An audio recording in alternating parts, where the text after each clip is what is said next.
ఉన్న బంగారాన్ని విడిపించి ఆ రోజు ఆన్లైన్ రేటుకే మేము కొంటాం. Sharma gold company.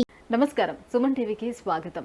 జూలై మాసంలో ద్వాదశ రాశుల వారికి ఎలా ఉండనుంది, ఏ గ్రహాలు ఏ రాశుల వారికి అనుకూలిస్తున్నాయి, అలాగే ఏ గ్రహాలు అనుకూలించటం లేదు, వాటి వల్ల ఎటువంటి ఫలితాలు ఏర్పడనున్నాయి, ఈ విషయాలను తెలియజేసేందుకు మనతో పాటు ఉన్నారు ప్రముఖ జ్యోతిష్య శాస్త్ర పండితులు బ్రహ్మశ్రీ నందిబట్ల శ్రీహరి శర్మ గారు. గురుగారు నమస్కారం.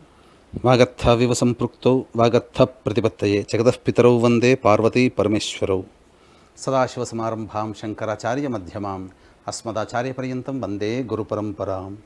ఆదిత్యాయ చ సోమాయ మంగళాయ బుధాయ చ గురుశుక్రశనిభ్యశ్చ రాహవే కేతవే నమః. గురుగారు, మేషరాశి వారికి జూలై మాసంలోని గ్రహాల స్థితిగతులు ఎలా ఉన్నాయి, ఎటువంటి ఫలితాలను ఇస్తున్నాయి వారికి? మేషరాశి వారికి చూసుకున్నట్లయితే ఈ యొక్క గ్రహాల యొక్క సంచారము రాశిలోనే కుజుడు 12వ తారీఖు వరకు కుజుడు సంచారం జరుగుతుంది. 12వ తారీఖు నుంచి వృషభ రాశిలోకి కుజుడి యొక్క సంచారం, తర్వాత వృషభ రాశిలోనే ఈ సంవత్సరం అంతా కూడా గురు సంచారం.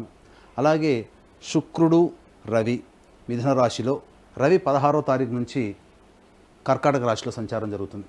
ఇక షష్టమ స్థానంలో కేతు, వ్యయస్థానంలో రాహువు ఈ సంవత్సరం అంతా కూడా షష్ఠ వ్యయస్థానాల్లో ఉంటారు. ఇక లాభస్థానంలో శని, ప్రత్యేకించి శని వక్రీకరించి ఉంటాడు. కాబట్టి కొంత ప్రత్యేకమైనటువంటి ఫలితాలు ఈ మేషరాశి వారికి ఉండబోతున్నాయని చెప్పవచ్చు. ఇక గమనించుకున్నట్లయితే ఈ యొక్క గ్రహాల యొక్క సంచార ప్రభావము చక్కగా శుభ అశుభ మిశ్రమైనటువంటి ఫలితాలు పొందుతారని చెప్పవచ్చు. ముఖ్యంగా ప్రథమార్థం ఈ యొక్క జూలై నెలలో మొదటి 15 రోజులు యోగదాయకముగా, తర్వాత కొంత మిశ్రమ ఫలితాలు అనగా అశుభ ఫలితాలు ఎక్కువగా ఉండడం అనేటువంటిది జరుగుతుంది. అయితే వీక్షిస్తున్నటువంటి సుమన్ టీవీ ప్రేక్షకులు గమనించాల్సిన అంశం ఏంటంటే, ప్రధానంగా ఆనందాతి యోగము అనేటువంటిది ఈ యొక్క కుజగ్రహ సంచారం రాశిలోనే సంచారం జరుగుతున్నటువంటి కారణం చేత 1, 2, 5, 6, 12, 13, 14, 15, 16, 22, 23, 24, 25 తేదీలలో యోగదాయకమైనటువంటి ఫలితాలు పొందుతారు. ముఖ్యంగా ఈ యొక్క మేషరాశిలో జన్మించినటువంటి వారికి రావాల్సినటువంటి రాణి బాకీలు కానీ, లేకపోతే ధనపరముగా మీరు ఏదైనా పని చేసినప్పుడు, వ్యాపారాన్ని ప్రారంభించినప్పుడు మంచి సమయంగా ఏదైనా చెప్పవచ్చు అనంటే మీకు 12, 13, 14 తారీఖుల్లో మరియు 15, 16 తారీఖుల్లో, ఈ యొక్క 12, 13, 14, 15, 16 తారీఖుల్లో ఈ మేషరాశిలో జన్మించినటువంటి వారికి విశేష ధనప్రాప్తి కలుగుతుంది. ముఖ్యంగా ధనానికి సంబంధించినటువంటి సమస్యలు తీరుతాయి, రాణి బాకీలు వసూలు చేసుకునేటువంటి అవకాశం ఎక్కువగా ఉంటుందని చెప్పవచ్చు. అయితే ప్రధానంగా ఈ 12వ తారీఖు లోపల రవి తృతీయ సంచార ప్రభావం వలన అధికారుల యొక్క మన్ననలు పొందడం, లేదా అనుకున్న చోటికి బదిలీలు జరగడం అనేటువంటిది జరుగుతుంది. ఇంకా విశేషంగా చెప్పవలసి వచ్చినట్టే అధికారుల యొక్క అనుగ్రహానికి గురై మీకు పదోన్నతి లభించేటువంటి అవకాశాలు కూడా ఉంటాయి, లేదా నూతన ఉద్యోగ ప్రయత్నానికి సంబంధించి చేయ ప్రయత్నాలన్నీ కూడా ఈ యొక్క 12, 13, 14, 15, 16 తారీఖుల్లో చేసినట్లయితే తప్పకుండా మంచి శుభ ఫలితాలు పొందుతామని చెప్పవచ్చు. అయితే ప్రధానంగా ఈ యొక్క చంద్రగ్రహ సంచారము ఈ 3, 4 తారీఖుల్లో కొంత ధన నష్టం అనేటువంటిది జరుగుతుంది. ముఖ్యంగా ఈ 3, 4 తారీఖుల్లో మరియు చూసుకున్నట్లయితే 26, 27 మరియు 7, 8, 9 తారీఖుల్లో ఈ యొక్క గ్రహ సంచారం అనుకూలంగా లేని కారణం చేత ఇబ్బందికర పరిస్థితులు అనేటువంటివి ఉంటాయి. అయితే ముఖ్యంగా ఆందోళనతో కూడుకున్నటువంటి జీవితం, అంటే చెప్పాల్సి వచ్చినట్లయితే ముఖ్యంగా మనం ఏ పని చేయాలన్నా కానీ సహకారం ఉండకపోవడం, అలాగే ఏ పని యందు శ్రద్ధ ఉండకపోవడం, ప్రధానంగా ఈ యొక్క 17, 18, 26, 27 తేదీలు మరియు 3, 4 తేదీల్లో ధన నష్టం జరిగేటువంటి అవకాశం ఉంటుంది. కాబట్టి ఈ యొక్క తేదీలలో మిమ్మల్ని సంప్రదించి డబ్బుని అప్పుగా అడిగేవాళ్ళు సంప్రదిస్తారు. ఈ సమయంలో కనుక అప్పు కనుక ఇచ్చినట్లయితే తిరిగి రాకపోవడం అనేటువంటి జరుగుతుంది. ముఖ్యంగా అనవసరమైనటువంటి ధన వ్యయము 3, 4, 26, 27, 17, 18 తారీఖుల్లో ఎక్కువగా ధన వ్యయం ఉంటుంది.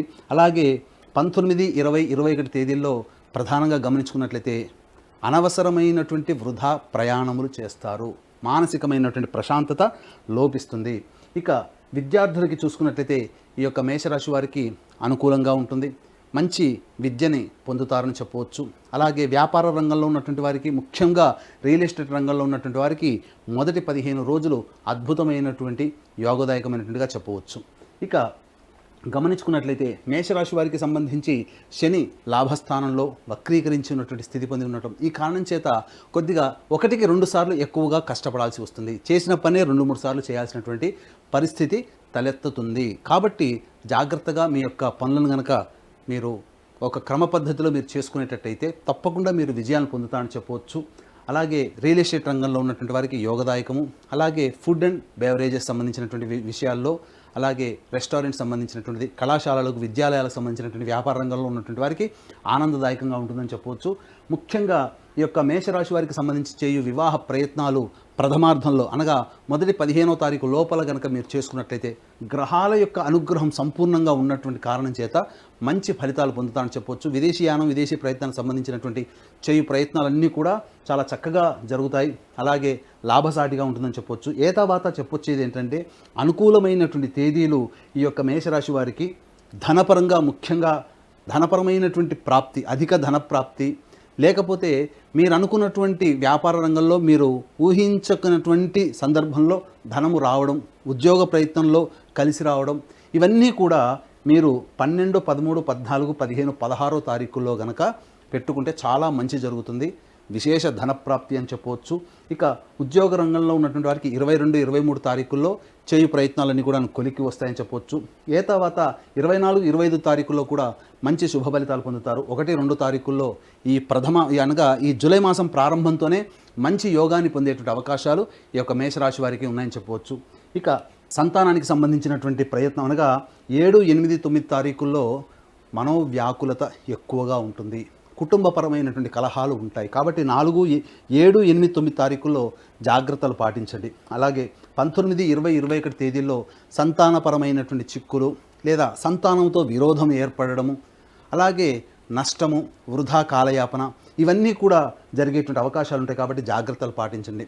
ఇక 3వ తారీఖు, 4వ తారీఖుల్లో అనవసరమైనటువంటి ధన వ్యయం అయ్యేటువంటి అవకాశాలు ఉంటాయి. కావున ఈ చెప్పినటువంటి తారీఖుల్లో మీరు గనక నిర్ణయాలు తీసుకొని తదనుగుణంగా మీ యొక్క జీవితాన్ని కనుక పొందుపరుచుకున్నట్లయితే ఈ జూలై నెలలో వచ్చేటువంటి ఇబ్బందులన్నీ తొలగిపోతాయని చెప్పవచ్చు.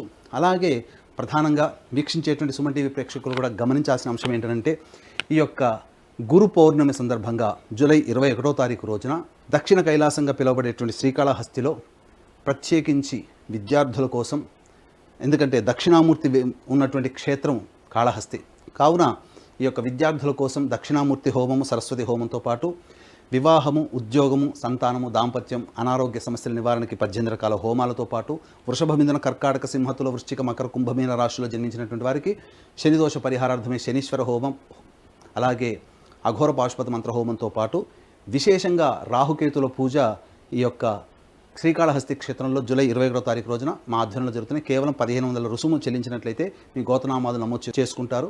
ఇక సంవత్సరం అంతా కూడా మా పీఠం ఆధ్వర్యంలో జరిగే కార్యక్రమంలో కూడా గోత్రనామాలు నమోదు చేసుకోవచ్చు. ఈ యొక్క ప్రత్యేకించి జూలై 21వ తారీఖు రోజున జరిగే కార్యక్రమాలు కేవలం అతి కొద్ది మందికి మాత్రమే ఈ యొక్క కార్యక్రమంలో నమోదు చేసుకోవడం జరుగుతుందని వీక్షించేటువంటి సుమన్ టీవీ ప్రేక్షకులు గమనించగలరు.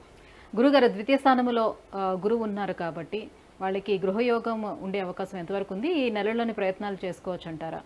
అలాగే పరిహారాలు కూడా ఏం పాటించుకుంటే వాళ్ళకి ఇంకా మరి శుభదాయకంగా ఉంటుంది? మేషరాశి వారికి ద్వితీయ గురు సంచారము యోగదాయకంగా ఉంటుంది. కాకపోతే రాశ్యాధిపతి అయినటువంటి కుజుడు ప్రధానంగా 12వ తారీఖు నుంచి ప్రవేశం చేస్తున్నటువంటి కారణం చేత చేయు ప్రయత్నాల్లో కొన్ని ఇక్కట్లు తప్పవు. అలాగే ఈ యొక్క రవి సంచార ప్రభావం కూడా అనుకూలంగా ఉన్నటువంటి కారణం, చతుర్థ స్థానంలో 16వ తారీఖు తర్వాత రవి చతుర్థ స్థాన సంచారం చేయడం కావున ఉద్యోగంలో కొన్ని ఇబ్బందికర పరిస్థితులు అనేటువంటివి ఎదుర్కొంటాయని చెప్పొచ్చు. కావున జాగ్రత్తగా పాటించినట్లయితే అన్ని రకాలుగా చెప్పినటువంటి విషయాల్లో ఇంతకుముందు మన కార్యక్రమంలో చెప్పినటువంటి విధానంగా ఆ రోజులలో కనుక ప్రయత్నాలు చేసుకుంటే చాలా మంచి శుభ ఫలితాలు పొందుతామని చెప్పొచ్చు. ఏ తర్వాత ఈ యొక్క మేషరాశిలో జన్మించినటువంటి వారికి సమస్యలు తీరాలి అన్నప్పుడు ప్రతిరోజు కూడా రావి చెట్టు చుట్టూ నారాయణాయ నమః అంటూ 27 ప్రదక్షిణలు చేసి తూర్పు వైపున కూర్చొని విష్ణు అష్టోత్తరం 3 సార్లు పారాయణం చేసి వెంట తెచ్చుకున్నటువంటి రాగి చెంబులో నీటిని ఆ రావి చెట్టు మొదట్లో వేసి వెంకటేశ్వర స్వామికి అర్చన జరిపించుకోండి. ఈ విధంగా ఒక 11 రోజుల పాటు చేయండి. తప్పకుండా మీకున్నటువంటి సమస్యలు పరిష్కారం అవుతాయని చెప్పడంలో ఏమాత్రం సందేహం లేదు. గురుగారు, జూలై మాసంలో మేషరాశి వారికి ఎలా ఉండనుంది, ఎటువంటి పరిహారాన్ని పాటించుకోవాలి, ఈ విషయాన్ని తెలియజేసినందుకు ధన్యవాదాలండి. సర్వం శ్రీ ఉమామహేశ్వర పరబ్రహ్మార్పణమస్తు.